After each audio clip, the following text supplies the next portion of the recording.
तसं तर जेवणासोबत तोंडी लावायला काहीतरी रोज असं चटपटीत आंबट, गोड, तिखट हवं असतंच. पण ऐन वेळेस करावं तरी काय? हा प्रश्न बऱ्याच जणांना पडतो.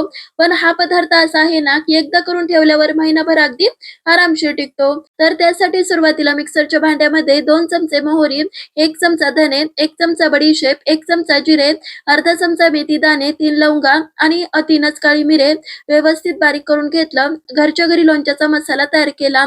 आता इथे एक लाल बुंद गाजर स्वच्छ धुवून पूर्ण कोरडं झाल्यावर किसून घ्यायचं. किसलेल्या गाजरामध्ये अर्धा चमचा लाल तिखट, पाव चमचा हळद, चवीपुरतं मीठ, पाव चमचा हिंग, अर्धा चमचा साखर, बनवलेला सगळा लोणच्याचा मसाला सोबतच अर्ध्या लिंबाचा रस पिळला, व्यवस्थित कालवून घेतलं. मस्त आंबट, गोड, तिखट, चटपटीत असं गाजराचं लोणचं आपण तयार केलं. स्वच्छ धुवून पूर्ण कोरड्या झालेल्या बरणीमध्ये भरून ठेवायचं.